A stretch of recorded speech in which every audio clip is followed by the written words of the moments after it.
Minggu lalu rame banget soal Realme C75, HP tahan air yang bahkan bisa dicuci. Tapi kalian udah bener-bener paham belum apa itu IP rating? Apa cuma tahan air doang atau ada lebih dari itu? Yuk kita bahas tuntas, cek apakah bener IP rating ini cuma gimmick atau memang penting buat teknologi handphone.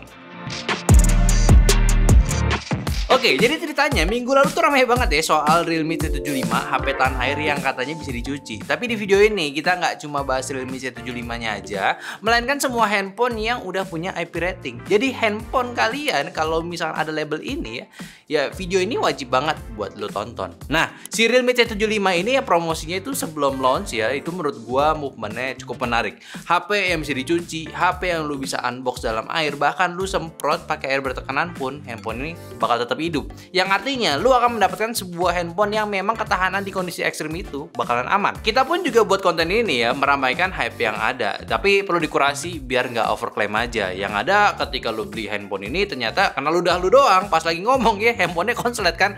Ya makanya kita sebatas celup-celup siram sama asal kasih sabun aja. Sama asal nih orang ini juga berisik, maaf guys ya. Tapi ya itu ada beberapa hal yang perlu gua lurusin kayaknya ya, biar lu nggak ikut jatuh di lubang kayak warga yang nyuci handphonenya sendiri. Jadi ya memang IP rating itu bukan artinya boleh melakukan hal yang diklaim IP68 lu boleh celup dak air, ya jangan gitu. Artinya IP rating bohong dong. Ya tentu enggak, tapi kalian harus tahu IP rating itu diberikan berdasarkan uji coba di pabrik dengan kondisi yang ideal. Begitu keluar dari pabrik dan dipakai sehari-hari, kondisinya ini bisa berubah. Jadi meskipun tahan air, kalian tetap harus hati-hati karena perlindungan ini bisa berkurang akibat pemakaian atau kerusakan kecil seperti retak pada bodinya.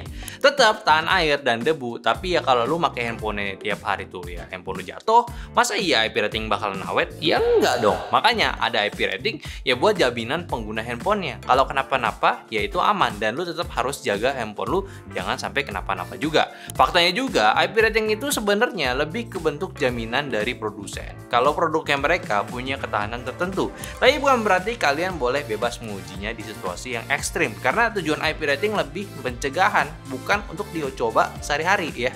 Dan akhir-akhir ini pun gue makin senang sih IP rating makin sekarang udah semakin wajib.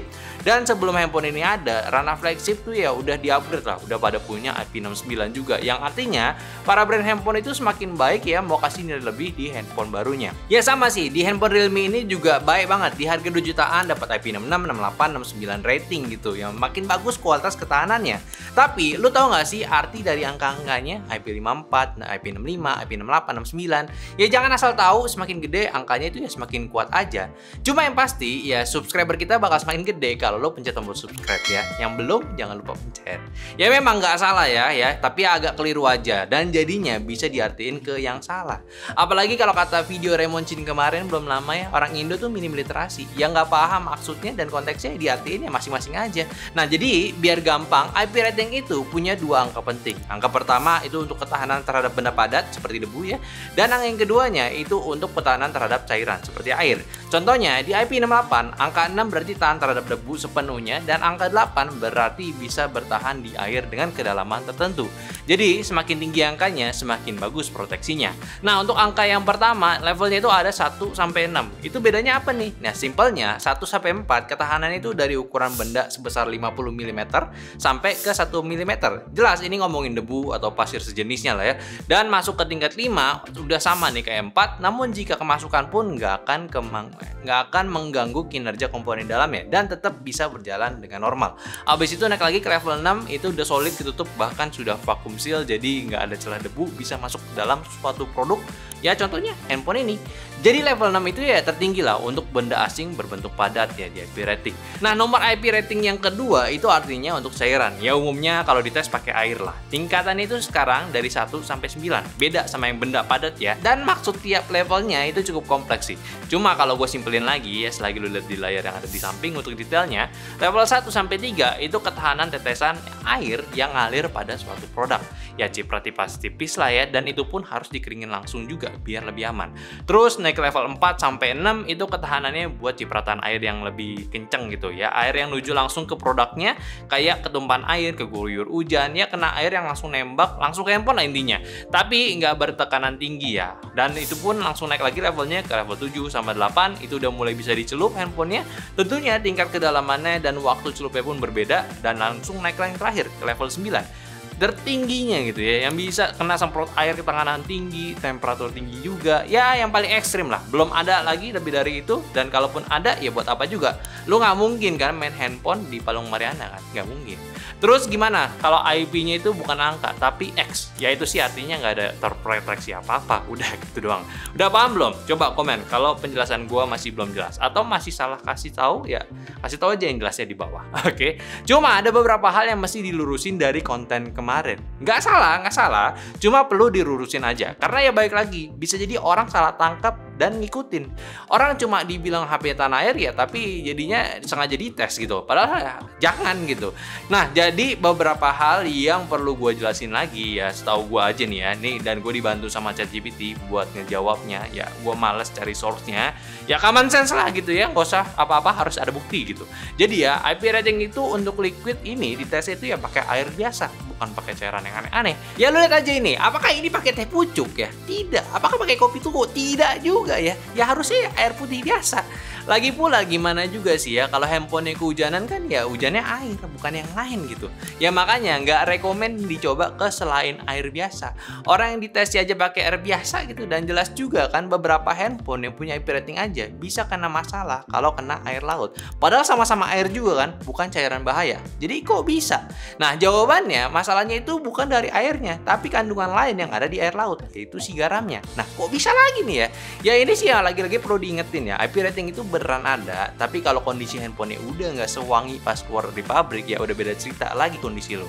Ya jadi airnya itu nggak apa-apa, tapi kalau air laut dengan kandungan garam yang tinggi jelas akan ngakibatin korosi. Gak usah gua cari sumber di internet ya, di sekolah itu udah diajarin kok. Makanya handphone tetap rusak walaupun udah ada IP ratingnya. Nah konten Realme kemarin yang soal nyemen itu ya ada yang perlu dilurusin lagi. Menurut gua video ya Realme Share itu nggak salah dan emang nggak akan rusak juga, apalagi semen doang yang kadar airnya itu nggak banyak. Tapi ngerinya sisa semennya kalau nggak dibersihin yang benar itu handphone bakal kayak gimana? Biasa handphone cuma kena bekas keringet tangan, ini bekas semen. Emang sih bisa dibersihin, tapi kalau salah bersihnya juga itu semennya bisa ngebaratin bodi atau handphone layar lu. Handphone layar lu gitu, layar handphone lu. Balik-balik gue. Itu kan pasir juga ya. Jadi meskipun handphone tahan air, kalian tetap harus hati-hati dengan bahan yang lain yang sifatnya itu korosif atau abrasif. Bahkan kemarin pun kita kasih sabun juga agak ngeri sih. Soalnya kan sabun itu sifatnya basah ya. Kalau kebanyakan ya dan sial bisa kenapa-napa juga handphonenya. Makanya agak kurang tepat juga kita demonya. Ya ini kayak klarifikasi juga sih jadinya. Ya untungnya sih nggak kenapa-napa juga. Dan emang jelas kalau soal IP rating itu ya emang bukan sekedar gimmick jualan aja. Dan sekali lagi, IP rating itu ya ditesnya cuma pakai air biasa aja, bukan pakai cairan yang aneh-aneh Pak ya. Jangan dicontohin deh, kalau handphone lu kayak gitu ya ini jadi jaminan doang sebenarnya. So ya, si Realme C75 dan handphone lain yang udah dapat IP rating itu ya nggak sekedar tempel dan jual doang. Emang harus melalui pengetesan yang panjang biar dapat IP66, IP68, IP69. By the way, kok kenapa sekarang namanya IP66, 68, dan 69? Bukannya kalau udah IP69 otomatis 6668 juga ya? Ini menurut gua aja ya, karena tadi penjelasannya kan soal IP level rating itu kan 6, 8, 9 itu udah beda tipe airnya gitu. Yang 6 semprot, yang 8 celup, yang 9 semprot high pressure, high temperature juga. Ya jadinya dikasih 3, emang 3.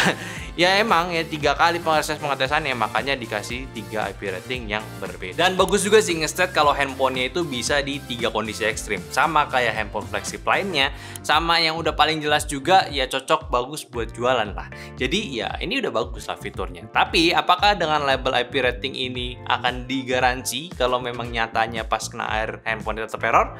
Ya itu sebenarnya balik lagi ke produsen atau brandnya. Ada yang ngegaransi, ada juga yang enggak. Dan wajar aja sih sebenarnya. Intinya sih ya jujur aja gue senang kalau tren handphone sekarang dan tahun depan ini ngutamain dari IP rating dan juga lainnya. Bahkan nggak IP rating doang maksud gue ya. Kayak Realme ini aja dan beberapa handphone lain juga ngutamain dari segi durabilitas. Ini aja gunain struktur handphone yang tebal juga, pakai metal body di dalamnya. Armor shell kalau nggak salah namanya. Terus layarnya juga armor shell glass ya, biar tahan gores sama jatuh pula. Ditambah buat handphonenya dengan harga cuma 2 jutaan doang, ya kasih pilihan baru buat orang-orang yang aktivitasnya banyak di luar ruangan dan kondisi tingkat handphone jatuh yang tinggi. Ya ini bisa dikonsider beli handphone ini aja. Bahkan emang sih handphone-handphone yang terjangkau gua rasa teknologi ini harus ada dulu ya, karena ya ini sorry nih ya, bukan semuanya ya, tapi di beberapanya kayak pekerja lapangan, ojek online, driver, kurir, yang lain-lainnya pula pasti gunain handphone yang memang nggak mahal dan ngarepnya bisa dipakai untuk waktu yang lama. Jadi hal yang pertama, handphone yang secara fisik ya bisa awet lah, ada jaminan dari brandnya dulu. Walaupun ya memang karena teknologi ini yang masih terbilang mahal, otomatis ya lainnya pasti ada yang dikorbanin juga. Ya contohnya di handphone ini chipsetnya masih Helio G92 doang untuk di 2 jutaan. Gue belum tahu juga sih kemampuan G92 itu kayak gimana. Kalau lo penasaran juga, coba aja komen biar gue review handphonenya secara lengkap. Jadi menurut kalian apakah HP dengan IP rating itu wajib banget di zaman sekarang? Ya kalau menurut gue IP rating itu penting, terutama buat kalian yang sering beraktivitas di luar ruangan atau punya pekerjaan yang beresiko bikin handphone terpapar air ataupun debu. Tapi ingat, fitur ini bukan jadi ya artinya tuh handphone kalian bakal kebal di segala kondisi. Perlu tetap ada perlakuan yang hati-hati supaya handphonenya tetap awet. Ya setuju nggak sama gue? Kalau nggak setuju ya udah sih nggak apa-apa. Atau ya gue mau kasih twist dikit deh biar kalian mikir gitu. Jadi sebenarnya nggak ada IP rating itu sebenarnya handphone udah tahan debu sama air loh. Dan IP rating itu cuma label doang buat ngemalin handphone doang. Gimana menurut kalian? Oke, mungkin aja pembahasan gue soal IP rating pada C75 lebih tepatnya karena ini baru launching juga ya. Kalau mau beli silakan, gue masih cukup rekomendasiin. Dan jangan lupa juga untuk follow semua sosial media kita yang ada di Instagram, TikTok, Facebook, Discord. Dan juga ya udah sampai jumpa di videonya selanjutnya. Bye.